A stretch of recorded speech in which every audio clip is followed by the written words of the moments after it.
Tonight, you might pour a glass of wine without thinking twice about it. You swirl it. You sip it. You talk a little easier afterward. It feels like a modern ritual, a dinner party habit, a relaxing end to a long day. But the real answer is far stranger. That glass in your hand helped build civilization itself, not as a metaphor, as a literal documented force in how humans settled down, built cities, and started trusting strangers. So how did a rotting piece of fruit end up shaping the entire arc of human history? It starts by accident. Long before anyone brewed anything on purpose, wild grapes split open on the ground.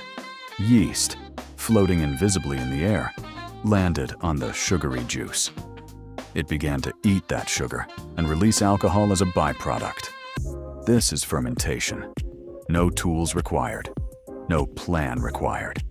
Just biology doing what biology does. Early humans almost certainly tasted this by accident too.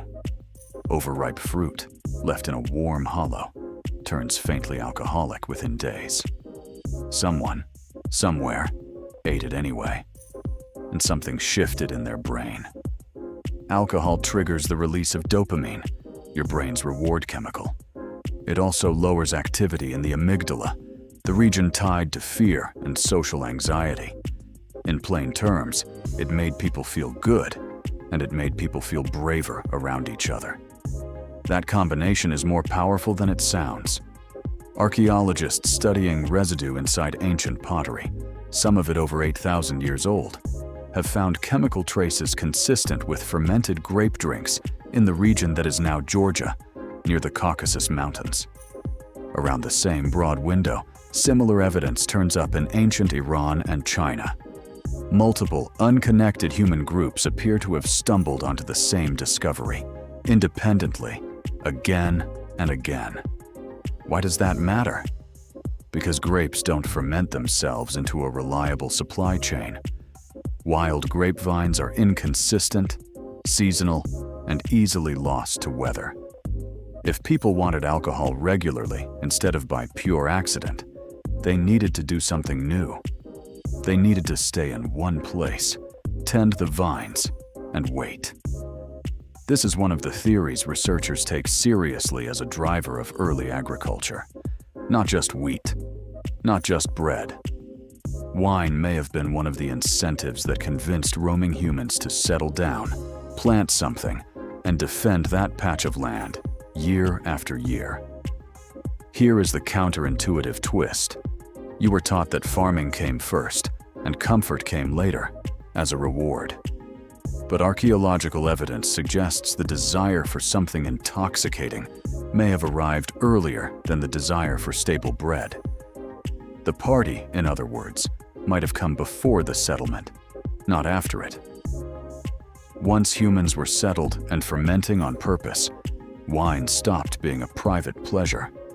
It became public currency. In ancient Egypt, wine was buried alongside pharaohs, stored for the afterlife, labeled with the vineyard and vintage, almost like a modern bottle. In ancient Greece, wine moved to the center of civic life itself. The symposium, a structured drinking gathering, is where philosophy, politics, and poetry were debated aloud. Wine cup in hand, night after night. Why wine specifically, and not just any intoxicant? Because wine sits in a narrow, useful zone, strong enough to loosen inhibition, mild enough when diluted as the Greeks typically drank it, to keep a room functional rather than incapacitated. It was the original social lubricant, engineered by nature and then refined by culture. Rome then turned that social tool into an empire-spanning economy. Vineyards spread across conquered land. Wine became a taxable, tradable, transportable form of wealth, moving along roads built for exactly that purpose. Entire regions of Europe, still famous for wine today, were planted under Roman rule 2,000 years ago. And it didn't stop at commerce. Wine became sacred. In religious ritual across multiple ancient cultures, it stood in for blood, for divinity, for the boundary between the human and something larger than the human. A drink discovered by accident became one of the most symbolically loaded substances on the planet. So here is the modern mirror. That bottle on your dinner table tonight is doing the same job it did 8,000 years ago. It lowers your guard by a few degrees. It nudges strangers into easier conversation. It turns a business dinner into a slightly more honest one. None of that is coincidence. None of it is new. Your brain chemistry hasn't changed since the Caucasus Mountains. Only the label on the bottle has. Tonight, when you pour a glass of wine, you probably won't think twice about it. But maybe now you will. Because that glass in your hand isn't just a drink.